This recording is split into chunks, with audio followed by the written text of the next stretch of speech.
Muchas gracias, vicepresidenta. Muy buenas tardes a todos. Como todos, la propia vicepresidenta en su intervención acaba de señalar, se trata de una reforma urgente, acotada en el tiempo y limitada a aquellos aspectos que tienen que ver con competencias de las administraciones públicas del texto refundido de la Ley de Propiedad Intelectual, que no excluye, sino que de alguna forma incluso anuncia una reforma de más calado integral, adaptada a la necesidad de conseguir que la transición digital se produzca de la forma más favorable para no solo las industrias culturales y creativas, sino para toda la sociedad española, y que, como también ha señalado la vicepresidenta, se abordará en el curso de esta legislatura.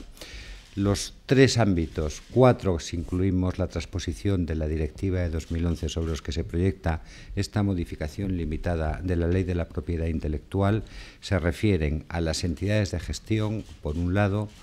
a los procedimientos de lucha contra la piratería, por decirlo en términos, en fin, que todo el mundo entiende, y una limitada revisión del concepto legal de copia privada, atendiendo también a los progresos de la sociedad de la información. Yo voy a hacer una descripción somera de cada uno de estos ámbitos, sin perjuicio de que, naturalmente, en las preguntas se pueda ampliar cualquier aspecto que a ustedes les interese. Comenzando con el refuerzo de la transparencia, el control y la vigilancia de las entidades de gestión.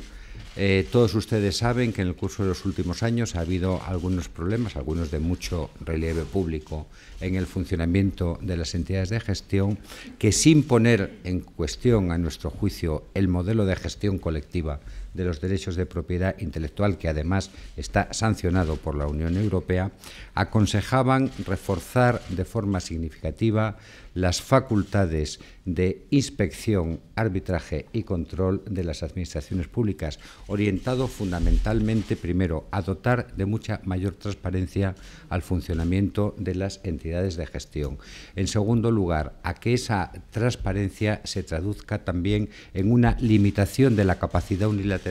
de las entidades de gestión de aprobar e imponer tarifas y, en definitiva, a que no se produjera una asimetría entre las capacidades de esas entidades de gestión y las posibilidades de los usuarios. A garantizar la democracia interna, por así decirlo, es decir, la representación y la garantía de los derechos de voto de los socios a través de los estatutos de las entidades, y la eficacia en la administración de estos derechos y la simplificación también cara al usuario y sus procedimientos. Por ejemplo, en este sentido es muy importante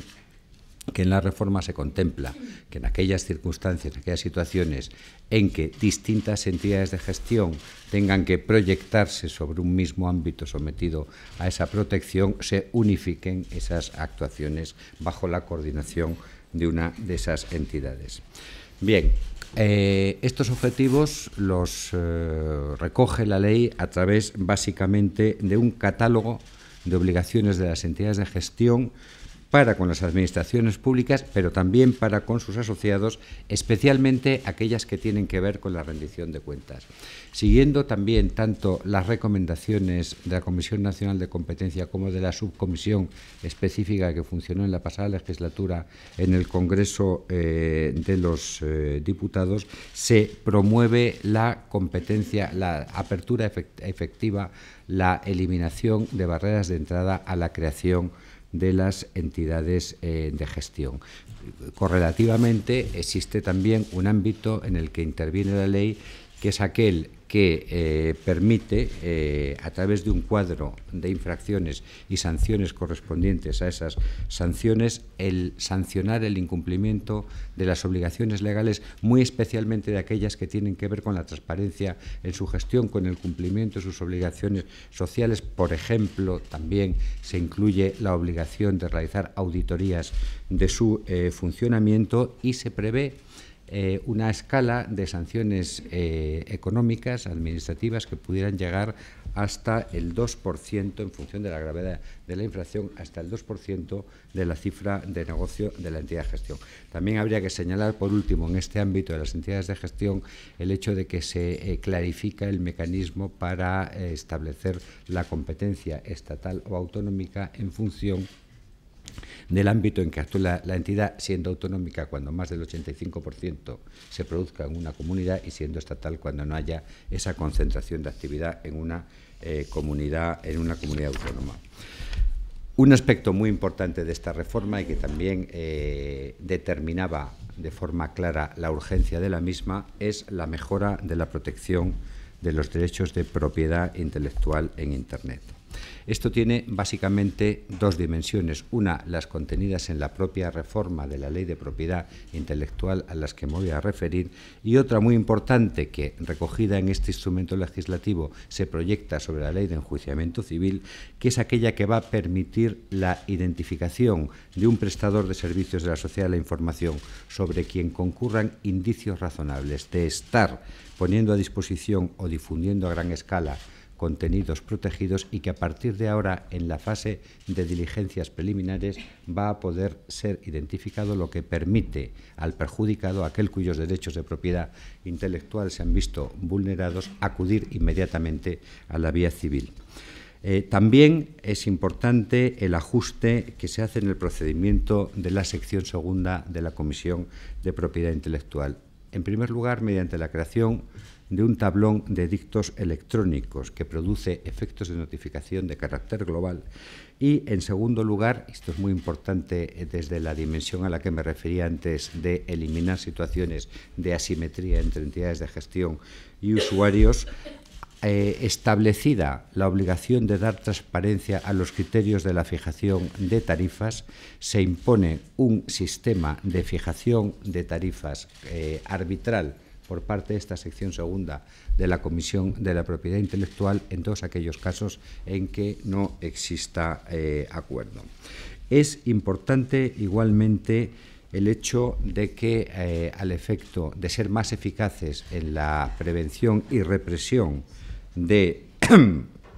la difusión de contenidos protegidos de forma ilegal, se pueda solicitar la colaboración tanto de los intermediarios de pago como de las agencias de publicidad que incluyan publicidad en estas páginas, en estos recursos en los que se difundan ilegalmente contenidos protegidos, de tal suerte que se puede forzar la prohibición de publicidad, de incluir publicidad en este tipo de servicios. Las sanciones se fortalecen y, en el caso de reiterados incumplimientos en la retirada de contenidos ilícitos, las sanciones económicas pueden ir desde los 30.000 a los 300.000 euros.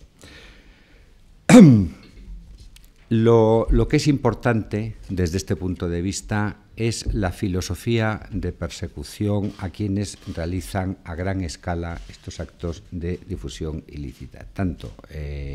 alojadores como facilitadores mediante enlace. Y, en cambio, naturalmente, excluir de estos ámbitos a quienes de forma no maliciosa facilitan,